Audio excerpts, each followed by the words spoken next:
Қайырлы күн баршаңызға. Бүгінгі видеомда сникерс тортын жасайтын боламыз.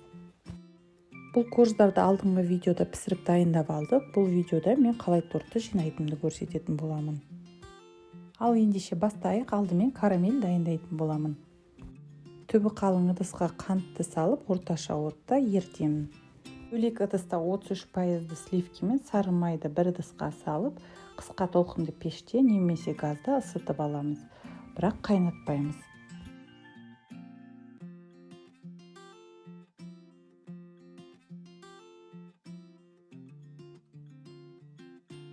Қантымыз осылай ери бастағанда отты баяу басып, араластырып тұрамыз.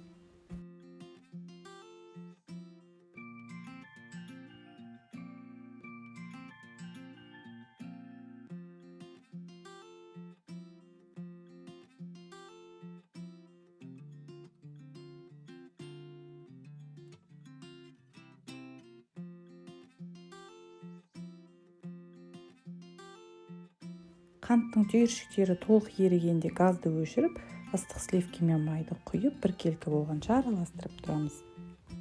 Ыстық сливкиді құйғанда осылай қатты бұрқылдап қайнайды, күйіп қалмасы үшін мұқият болыңыздар.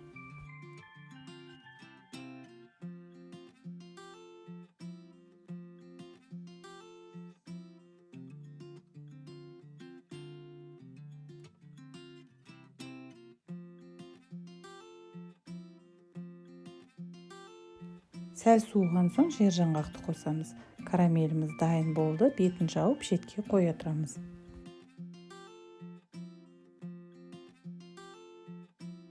Енді торттың кремін дайындаймыз. Суық сливкиге қант салып, миксермен сливкиеміз қоюланғанша тоқтатпай жоғарғы жылдамдықта араластырамыз.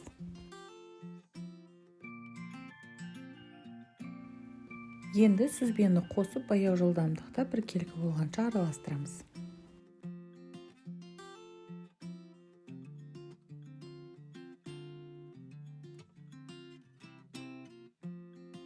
Дайын болған кремді кондитерлік қапқа саламыз.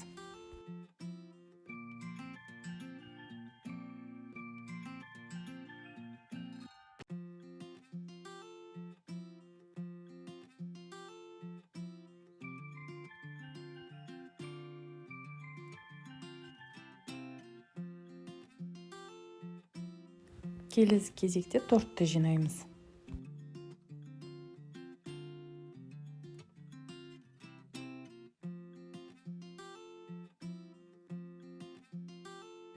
Тортымыз түзу жиналу үшін осындай темір қалыпты қолданамын.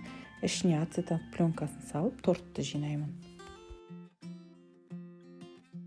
Бірінші қабатында кремді шет жағына ғана жағып шығамын, ортасына карамельді құямын.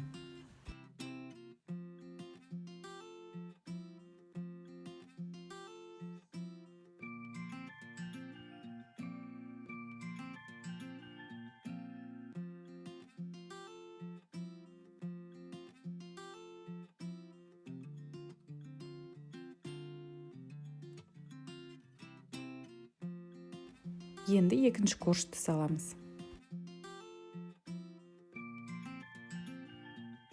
Бұл қабатында тек қана кремді қалыңдап жағып шығамыз.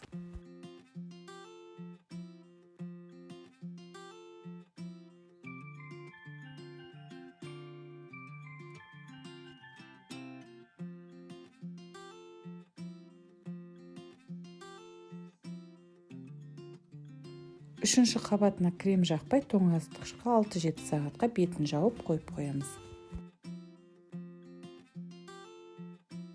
Менің тортым түнімен тоңазытқышта тұрды. Енді темір қалыпты ацетат пленкасын алып тастап, жұқалап крем жағып шығамыз.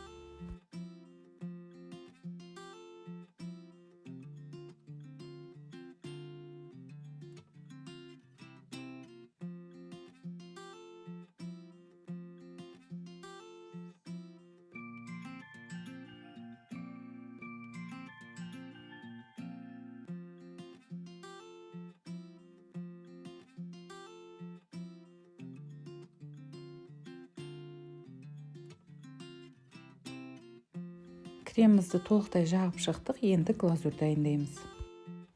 Шоколад пен сұйық майды баяу отта ерітіп аламыз.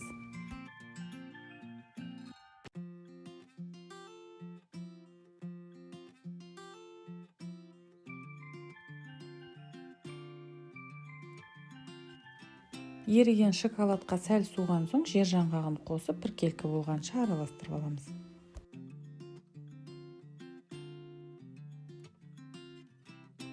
Тоңазытқыштан шығарылған тортымызға сәл жылы глазурды құямыз.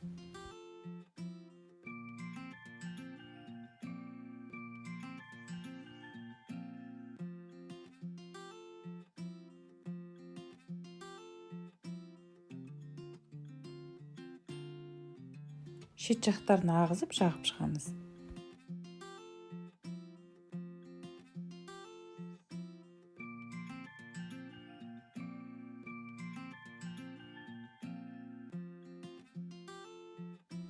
Сникерс тортымыз дайын болды. Міндетті түрде жасап көріңіздер. Видеом пайдалы болса лайк басып, пікірлеріңізді қалдыра отырыңыздар.